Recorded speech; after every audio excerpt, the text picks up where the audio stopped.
Well, thanks a lot for staying with us here on Sunrise Live on E on this toasty Tuesday morning. Now, entrepreneurship in South Africa is on the decline. Now, that is according to the Global Entrepreneurship Monitor South Africa report, really which revealed how the number of South Africans interested in starting a business has halved since 2010. So with particular focus on youth in business, this morning in our book slot, we give you really essential advice for entrepreneurs with the book I'm In. We've got the co-author Gil Oved, who joins us in studio this morning to be part of this conversation. And what better way for you to also converse with us by simply leaving your comments on our Facebook as well as on our Twitter pages. Gil, welcome back to our home. How do you like our home? I love it. Yeah. I love it. But I'm just very upset that we're sitting here, not in the kitchen. I'm also very upset about it. And I see like hot chocolate is being sipped in the kitchen. We can smell it, and we can hear taste it, but we are sitting here. But it's not. I'm happy to be sitting with you. I know. We're gonna, don't worry. We'll make it work somehow. But I know we're speaking about entrepreneurship, and obviously the latest statistics regarding entrepreneurship are quite alarming. But in the book, you speak about how if you're not solving a problem, then you're not being an entrepreneur. So how do you start identifying problems in society as a person that creates something out of nothing to actually solve? Where do you start? Start by looking around. Yeah. It's so simple. The problems are everywhere, and there are solutions that are needed for many things. And I think very often us as Africans, we look to other countries, to America and Europe to solve our problems. Yeah. And I think we've got a wonderful opportunity to solve African problems with African solutions. And you see it all around the continent. You see things like M-Pesa in Kenya, for example, which is an unbelievable product that's changed the face of the economics situation in Kenya.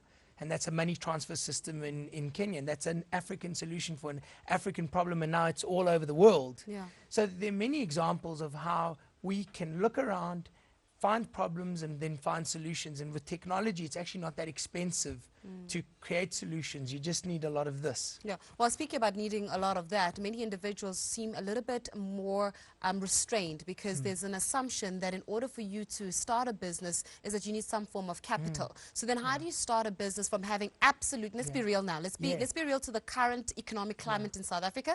People don't have anything. People want to start something, but they don't have anything. So what do you do, and how do you start something if you've got nothing in your pocket? So a lot of young entrepreneurs think that before you start anything, you must have money. And that's not at all true. And in fact, even in the States, which has a lot of access to money, a lot of people start with bootstrapping. People talk about the concept of bootstrapping. In the book, we talk a lot about that. Yeah. Very often... Bootstrapping, take us through that. It's so simple. It just means find a way to make things happen, not necessarily with money. And it sounds so hard, and it's actually much easier than it sounds. Let me give you some examples. You start a business. What do you actually need? You need revenues. Go sell the product before you've even got your hands on it. You can sell in advance. You can get money up front. You could negotiate for a special deal with your clients to help fund you. You could go get bridging finance from banks, from private equity. There are lots of funds out there who are looking to support young entrepreneurs. There are funds like tech funds.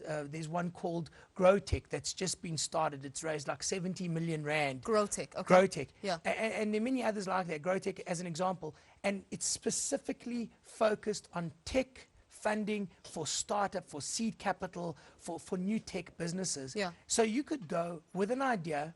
You could maybe get a few developers, say to them, listen, I'm not going to give you money because I don't have money, but I'll give you shares in my business. In return for your time and development IP, I will give you equity in the business, and we'll be partners together in this. Should we be going that route though? And I know that because in this book as well, you speak about the importance of being able to also hold on to your equity for a certain amount of time before you let it go. So when do you start drawing the line, and how do you start saying, okay, cool, my business has got, clearly it's not working. I need to give Gil a 30% share of my business in return for him investing in it. So when do you make that decision? Faith, that's a great question. And different scenarios have different answers. But what I was saying in the book is that don't give up your equity easily for money.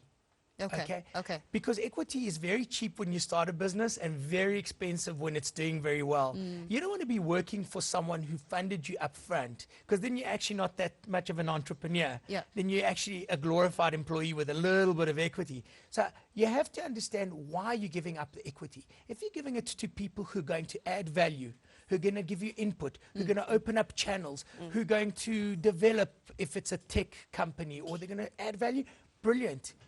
Give them equity, be partners, work on it together. But just to give up equity because you need the money right there and then, and some rich fat cat gets the bulk of the equity just because he had the money at the time, that's unfortunate. In other words, when your business is worth 300 Rand and then you're going to give it away, one day it's going to be worth 30 million Rand, and then what are you going to do? You're going to cry. Yeah. So, of course, I mean, when we're looking at also entrepreneurship, there's a very interesting quote that says that if you're not disrupting the market, and this is a quote from your book, if you're not disrupting the market, then you're not really an entrepreneur. So what do you mean by disrupting the market? So there are many examples. I mean, everyone keeps quoting the usual ones, but just for the sake of simplicity. Uber disrupted the taxi environment. Airbnb disrupted the hotel and accommodation environment. It means that there are many ways to skin the cat. There are many ways to solve problems. And with technology, you can upend entire industries just if you have a clever idea and if you think a little bit out the box. And the thing about today's times is that it's the first time in history where a garage company that you start in the kitchen, which I wish we were standing in. Okay, you could start an idea in the kitchen and next thing be the next big thing. A perfect example, today, yesterday it was announced, LinkedIn was bought by Microsoft for nearly 400 billion Rand. And that's a tech company. It's some guy who had an idea who said, I need to connect business people to other business people. I'm going to give them a platform to do that with.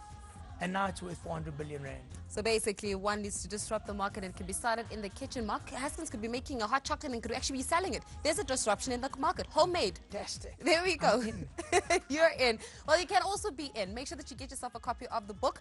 I'm in. Is it available at all exclusive bookstores? Exclusive CNA, the works. Exclusive books, CNA. Make sure that you equip yourself, especially as an entrepreneur, to find out how you can disrupt the market. But most importantly, how is it that you can start solving problems in your community, and what better way to do so than also be able to make money out of it. So speaking there to the co-author, Gil Oved, joining us and talking about how is it as a young person you can really go about starting your business. But we're going to take a quick ad break now. Do stay with us here on Sunrise, as we've got so much more in store for you.